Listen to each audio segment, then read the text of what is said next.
Good afternoon. I just want to welcome our guest again today, Cynthia Broadfoot. And she spoke in our first episode about a time in her life that the Lord brought her through. And so today she's going to focus a little bit more on that experience because I think it's so important for our young moms and our families to be able to hear the depth and the truth of that conversation and the experience that she had with the Lord and just what it takes sometimes to overcome. And these walks are not easy, but she has the courage to come and share her heart and share a lot with us today. So, Cynthia, can you take us to kind of what was going on and take us to that time where you really had that fight for your life? Oh, I know, like 3 terrible things happened in 1 year. So it's just like it was back to back. First, I was dealing with, I didn't realize then, but I was actually, I was, I was, I was battling depression for about 2.5 years, but I didn't know it. And then I finally succumbed to it. I basically collapsed. I was exhausted. And I had asked, and I was exhausted, and I was also, I didn't want to hurt my kids. I felt like I could be violent. So I reached out and I asked the CFS if they could take my kids for the summer. So that was my intention. And then but I was like, I was so exhausted and burnt out. And then they took the kids, and then I was always in contact with them, but I was sleeping for about almost 4 years. I would sleep and sleep. I would go and get counseling at always in church, always seeking the Lord's help and being around His people. So I just kept on, but I did a lot of sleeping. I was extremely exhausted. Like even after a couple of years, I'll get overwhelmed, and then I started attending a training program. I would have visits with my kids on the weekends. All of them or one of them. It was all, So I'm always hoping, they'll be home in a year, maybe 2 years, right? There was always that hope, and then it just got worse and worse. It just went on, and now the system. It isn't well now. There's a lot of supports now for families who are struggling. And nowadays, within the last at least 5 years, they keep the families together as much as they can, keep them intact, and have a lot of support around them. That's the focus now. At that time, it wasn't that way. It was. This was in the 80s? It was in the early 90s, so it was still so. That's what I spent my mid to late 90s, and then also two of the children were in the system, and they just had a lot of extra freedom, a lot of extra money at their disposal. If it was the system, you could ask whatever you wanted. So it was a little bit of everything, and two of them, they didn't want to come home, so they were allowed to stay. And then so at that time, so that year, so that happened that year. I collapsed. My one of my dad also passed away, and then this, and then my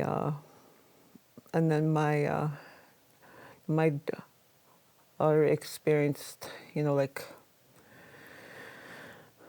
a horrible thing happened to her. So I can only say that because I want to maintain her confidentiality, but a horrible thing happened. So it turned her life upside down, and she was never the same. So, and as time went on, I was healing and recovering, trying to bring my family back together again, and it wasn't happening, like the family part. But I was healing and recovering, and also also I knew what was happening with this system and with the kids, that, well, I guess they're not coming home. So you know, I just made up in my mind. Also, it helped me to you know, think of the future, thinking, well, I can't raise my kids now, so I'm gonna just focus on working and just focus on education, so maybe I can help my children in the future when they're adults. I can, you know, help them be a role model, help them financially, and that was my focus. For, you know, but that too also kept me, you know, like I had a vision, and it also kept me going, you know, to you know, not give up. So you were in a state of, was it a clinical depression? An Yes, actual, yeah, okay. yeah. It was actual clinical depression, and I took the medication, and I'm really happy. You know, I agreed to it because other people refuse it, and you know, it's their right, but it helped me, and had I not, I know I would have, you know, I would have been, you know, I would have ended my life within a month because the pain was so great. So. So, so during this time, what was your family's role? Like, where was were you separated from them? Like your immediate, like your mom and your brothers and sisters and that type They of? were, always supportive, always involved, but also, again, we were probably feeling very helpless. So I think they also went through a lot of trauma because of what was going on. Yeah. So, but Sometimes, they were always supportive, always in my life. Yeah. and sometimes it becomes almost a double whammy, I guess, because we turn to the people that are closest to us. We expect,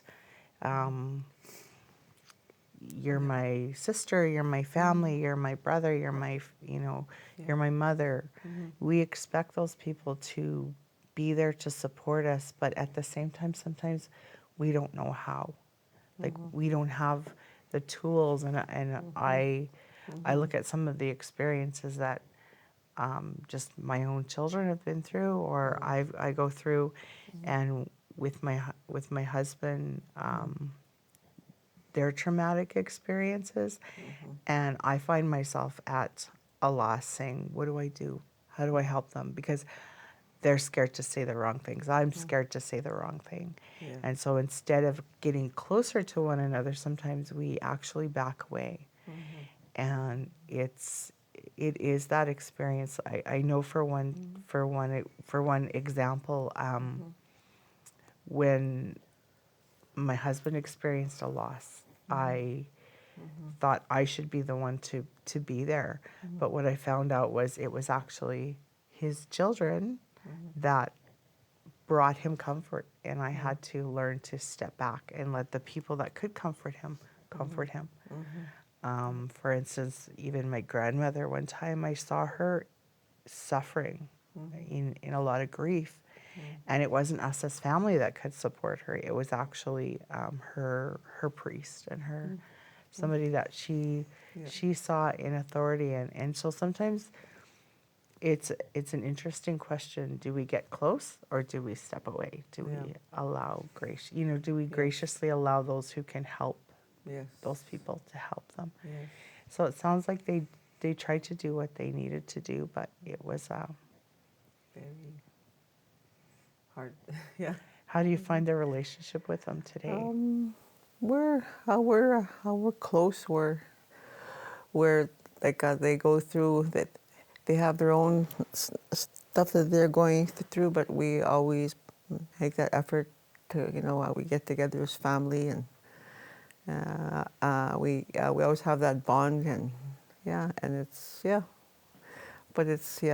just been very, very, I guess, traumatic, because they've also gone through so much, and our family, like my extended family, we've all been.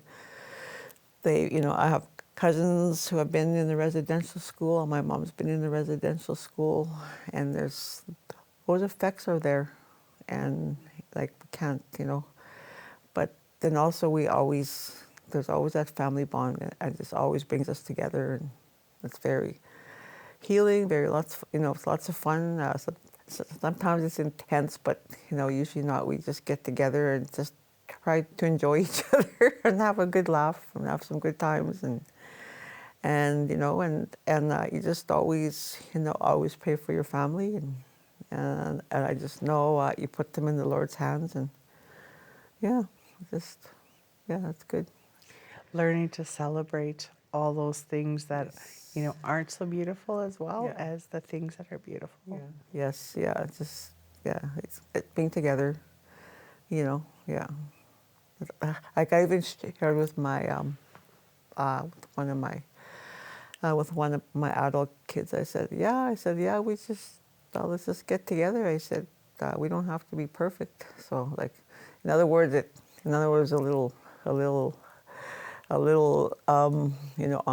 on my part, that but you're not perfect yourself.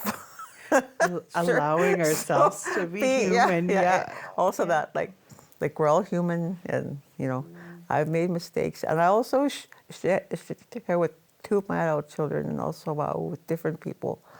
I'll share, we need to talk, and we need to acknowledge these things, and there's all these things, sometimes we gotta sit and talk, and you can vent out, and if you have to vent and this and that, that's fine. There's a time for that. But also in the future, you gotta work on forgiving, because I need forgiveness and you need forgiveness. So let's work on forgiving each other, And I just say that once in a while, like I'm not always preachy about it, but every once in a while, it usually gets back there, so once or twice a year.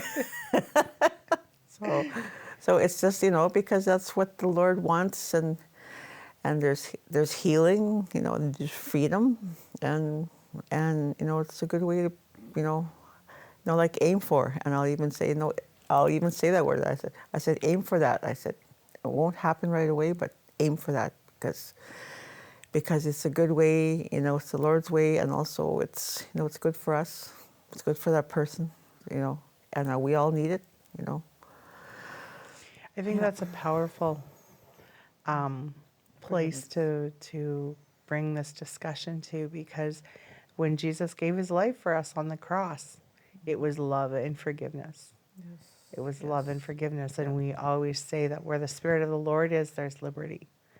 Yeah. And he gave his life, and he rose again. Yeah. And we accept him into our hearts, and we live with his presence and his Spirit. And so that is what sets us free ultimately, is that when we choose to accept him into our hearts and invite his Spirit to live within us, then that's our liberty. And it's that love and that forgiveness that brings that about for us. And I think you're a very powerful example of that you've chosen him, and you've chosen to live and walk in his love and his Spirit of, of freedom and forgiveness. Yes. And so, He's so good. yeah. So thank you so much, Cynthia, for sharing that with us today.